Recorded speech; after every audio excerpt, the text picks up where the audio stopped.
Le PSG s'est imposé 3 buts à 1 face à Rennes. On va débriefer ce match dans cette vidéo. Salut à tous les gars, c'est Asia. Aujourd'hui, on se retrouve pour une nouvelle vidéo où on va débriefer ce Rennes PSG, victoire 3-1 du PSG. Et je commence direct. Je vous le dis, j'ai vu pas mal d'enthousiasme, que ce soit sur les réseaux, que ce soit même via d'autres youtubeurs, d'autres contenus, des vidéos, des tweets, etc. J'ai vu pas mal d'enthousiasme, pas mal de gens rassurés parce que le PSG s'est imposé 3-1 face à Rennes. Alors certes, oui, Rennes, belle équipe du championnat. Oui, c'était pas évident de gagner 3-1 face à Rennes. Oui, au final, tu gagnes en ayant un volume d'occasion conséquent et tu ne voles pas ta victoire. Mais moi les gars, je suis désolé, je vais mettre directement les pieds dans le plat et peut-être que je suis un petit peu trop alarmiste. Après, bien évidemment, comme d'habitude, on va voir les buts, etc. On parlera un peu du match, mais moi je suis inquiet. Je vois des choses inquiétantes dans ce PSG. Je vois pas mal de choses inquiétantes que je ne voyais pas il y a peut-être 3 semaines, un mois, personnellement. Je vais développer un petit peu tout ça avant qu'on rentre dans le vif du sujet. Comme d'habitude, n'hésitez pas à liker, commenter, partager, vous abonner, la cloche, etc. Faites-moi plaisir pour le référencement. Faites péter les débriefs PSG. Je sais que la plupart aiment plutôt mes débriefs PSG. Et normal, hein, club de cœur, tu connais. Donc n'hésitez pas, ça fait plaisir, le petit like et tout. Petit commentaire, n'hésitez pas ce que vous avez pensé du match. Est-ce que vous êtes inquiet? C'est ma question déjà pour commencer. Est-ce que vous êtes inquiet? Du coup, victoire 3-1 malgré tout. But de Vitinha, Kimi Colomwani, Guéry, côté Rennais, a marqué. Vite fait, commençons, on va parler un peu du match. Et après, je parlerai un peu plus globalement. Mais voilà, déjà, tu commences le match. Là, c'est... Bon, la Ligue 1, les gars, je vous le dis. Voilà, ça c'est la petite confession. Après, on se met à fond dans le débrief. Mais la Ligue 1, pour avoir les images des buts et tout, c'est une galère. Vous le voyez habituellement dans mes autres débriefs ou quand c'est des débriefs LDC. J'essaye de mettre quelques screenshots pour que vous ayez un petit semblant et que vous compreniez un petit peu l'action sans non plus voilà, trop copier pour le copyright et tout, tu connais. Mais la Ligue 1, c'est une galère. Donc en gros, vous voyez, chaque but, il y aura juste un screen. Voilà, il y aura juste un screen parce que la Ligue 1, c'est galère. Juste une taufe. Donc, le premier but de Vitinha, belle enroulée sur un rush, j'allais dire, sur un run d'Ousmane Dembélé qui a éliminé un petit peu, qui a décalé. Vitinha, magnifique frappe enroulée qui va finir lucarne. Vitinha qui fait un très gros match et ça fait plaisir. Il y a pas mal de choses à parler aujourd'hui, hein, mes inquiétudes. Le fait que le PSG, avant ce but là, qui arrive à la 32e, je l'ai dit, sur les 20-25 premières minutes du match, tu peux en prendre deux. Tu peux en prendre deux et c'est pour ça que je suis inquiet en fait. C'est pour ça que moi je suis pas tant rassuré que ça parce que ce soir tu l'emportes 3-1 mais tu peux très bien le perdre 3-2 comme tu peux le gagner 6-3 comme tu peux le si t'es un petit peu plus. Ce match est hyper bizarre et pour moi justement s'il est aussi bizarre c'est que c'est pas rassurant. Déjà en face j'ai vu une équipe rennaise qui dans le jeu a proposé des trucs, a mis à mal le PSG dans le jeu, surtout en première mi-temps. En deuxième mi-temps, ça a été un petit peu mieux géré, mais la première mi-temps, Rennes, dans le jeu, a répondu au PSG, les a regardés dans les yeux, voire même des fois a été supérieur. Donc moi déjà, je trouve ça inquiétant personnellement sur ce point de vue-là. Et puis, honnêtement, si Rennes, ce soir-là, ils sont un petit peu efficaces devant le but, ils ont un petit peu la baraka, ils ont ce petit facteur chance en plus, mais au bout de 25 minutes, il peut y avoir 2 voire 3-0 pour Rennes. Et je rigole même pas. Et si tu prends la globalité du match, ce soir, Rennes peut t'en mettre 4. Si t'as le facteur pas trop de chance, que Donnarumma te sort pas un bon match, parce que Donnarumma ce soir a été très bon, c'est quand même important de le dire. Donnarumma ce soir, je l'ai trouvé très bon. Même le jeu au pied, je commence à avoir une petite amélioration. Des fois, c'est un peu bancal, tu sens qu'il panique encore. Mais 2-3 fois ce soir, il t'a envoyé des petites relances. Il y a de l'amélioration. Donc voilà, avant ce premier but de Vitinha, le PSG a été mis en grande difficulté. Ce but de Vitinha, c'est pareil, ça ne vient pas d'une action construite, ça ne vient pas de différences faites, etc. Ça vient d'un exploit individuel, d'une frappe extérieure de surface magnifique de Vitinha.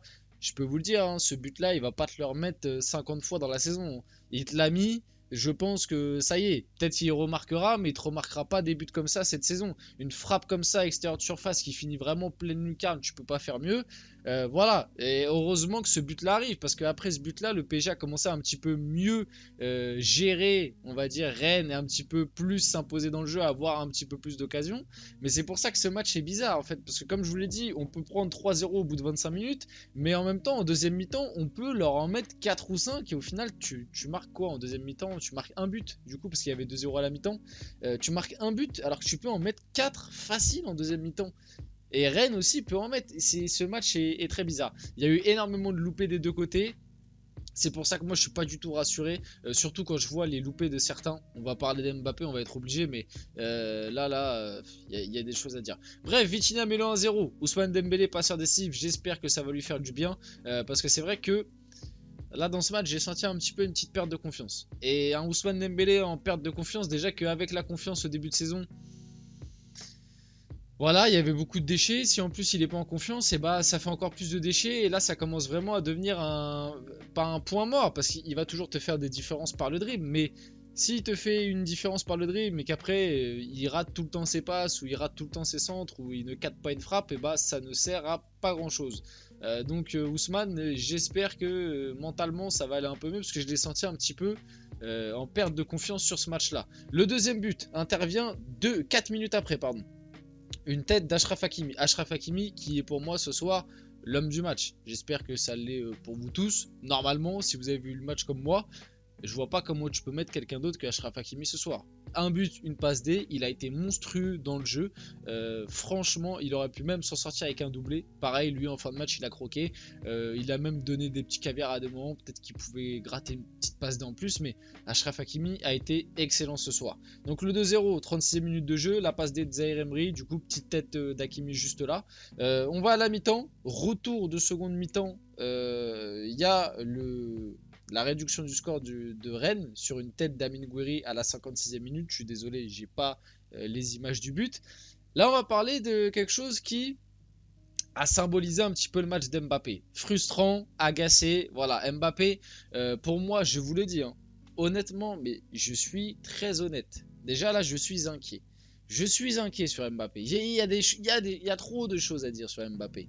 Il y a trop de choses à dire. Physiquement, il y a un truc qui va pas. Physiquement, mentalement, je le sens pas impliqué. Je vous dis la vérité, moi, mentalement, je le sens pas impliqué. En tout cas, là, sur les derniers échantillons de matchs qu'on a eu là, sur les 3-4 derniers matchs, je le sens pas impliqué.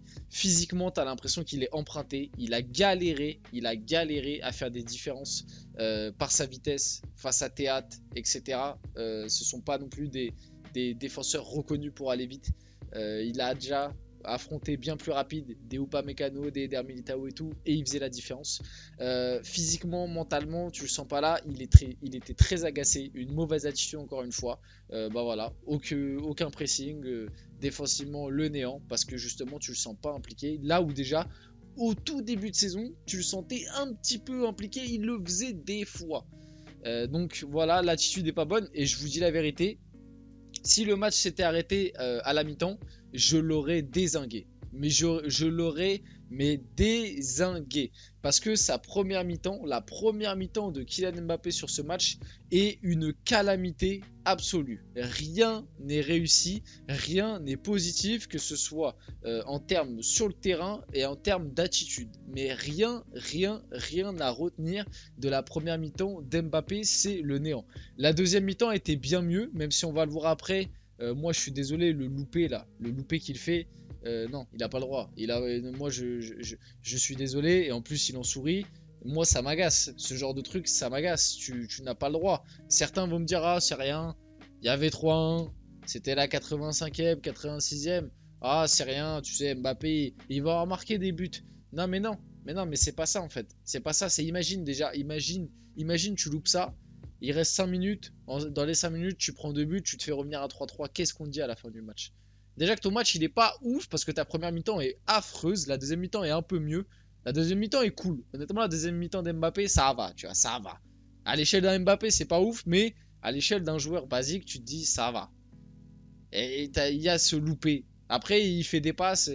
À un moment, il envoie un caviar sur Barcola. Barcola, il loupe l'immanquable. Pareil, à un moment, il fait sur Gonzalo Ramos. Je crois aussi, à un moment, il fait une passe pour je sais plus qui. Et bref, Mbappé, sur ce match-là, il peut aussi très bien sortir avec 2-3 passes D.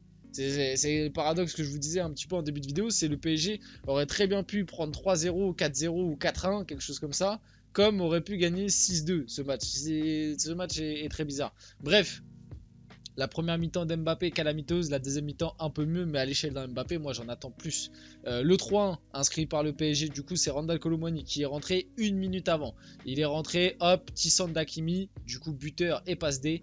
Finition de Randal Kolo Muani, voilà, rentré à la 57e, buteur à la 59. Bon, moi j'ai 58 sur l'appli, mais bref, vous avez compris. Et globalement, Randal Kolo Muani fait une bonne entrée ce soir. Aussi, j'ai pas parlé, je voulais y revenir, la composition, le 4-3-3, Vitinha, faut plus me l'enlever. Moi, j'ai pas compris. Déjà, j'avais pas compris. Je vous en avais parlé un petit peu. Après, on va parler du raté d'Mbappé qui est juste en face de vous.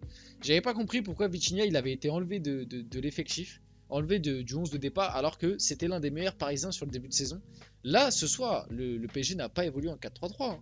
Parce que j'en vois certains dire ah, regardez, le PSG en 4-3-3, tout de suite, c'est plus équilibré, c'est mieux, etc. Déjà, on n'a pas été plus équilibré, puisque dans les 25 premières minutes, on se fait ouvrir par Rennes.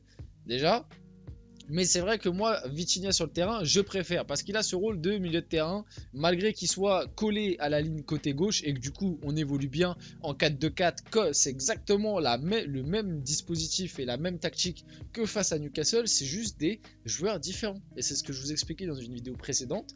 Au début de saison, le PSG a toujours joué en 4-2-4, c'est juste que en pointe, au lieu d'avoir à côté d'un Mbappé un Kolo Muani ou un Gonzalo Ramos qui sont des 9, t'avais un Asensio qui était plus un 9,5-10 et qui du coup venait descendre, chercher les ballons, décrocher, pouvait combiner avec Mbappé en 1-2, etc.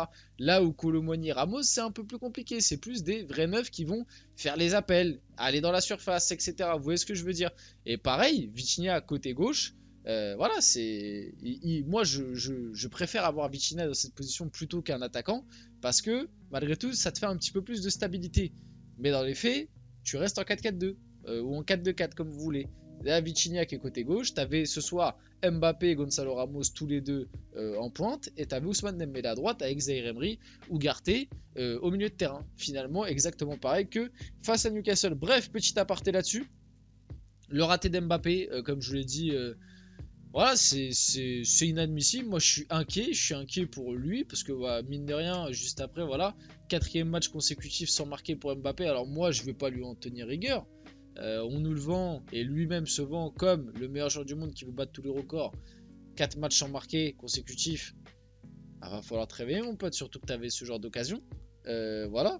Après, c'est pas en soi, c'est pas dramatique dans le sens où, enfin, c'est pas dramatique. Si en vrai, ça l'est, mais au final, tu gagnes le match. Au final, comme je l'ai dit, sa deuxième mi-temps, ça va. Mais moi, là où je suis inquiet, c'est comme je vous l'ai dit, physiquement, mentalement, je pense que ce but aurait pu lui faire lui faire du bien, mine de rien.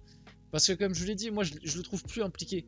Depuis 2, 3, 4 matchs, ce qu'on entend un petit peu dans la presse, je le trouve plus impliqué. Voilà, le fait que ça sort dans les médias que il en a marre, qu'apparemment il aurait pas assez de ballons, que c'est pour ça qu'il se muerait en meneur de jeu créatif, je sais même pas si ça se dit, mais bref, parce que justement il trouve que les ballons ne viennent pas assez vite à lui, etc.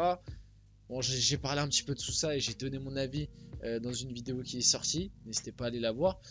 Mais voilà, je pense que ce but aurait pu lui faire du bien, aurait pu peut-être un petit peu calmer l'ego Mbappé qu'on connaît, voilà.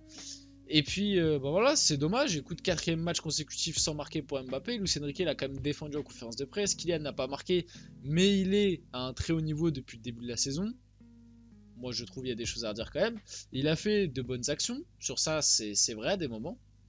Il a fait des passes, il s'est créé de bonnes occasions. C'est vrai que c'est un peu bizarre qu'il ne marque pas dans ce match, mais c'est anecdotique. Pardon. Pour finir vite fait, parlons un petit peu de certaines prestats individuelles. Qui a été bon ce soir? Honnêtement, le top, je mettrais Vitinha. Hakimi, c'est l'homme du match, ça n'a rien à dire. J'ai aussi beaucoup aimé le match de Zaïre Emery. Et je mettrai un petit point à Lucas Hernandez et Donnarumma, que voilà, c'est les bons soldats de ce match et je les trouve toujours assez bons et assez rassurants. Les flops, ce soir, j'ai pas trop aimé Ugarte. Là, ça commence à m'inquiéter. Newcastle, et puis là, fait 2 matchs où Ugarte est un petit peu moins bien qu'au début. Skriniar, ça commence à m'inquiéter, mais on en reparlera plus tard. Et puis dernier flop, Gonzalo Ramos qu'on a quasiment pas vu. Bref, on arrive sur la fin de cette vidéo. J'espère qu'elle vous a plu. Si c'est le cas, n'hésitez pas à liker, commenter, partager, vous abonner. C'était Azial. On se retrouve très rapidement pour une prochaine vidéo.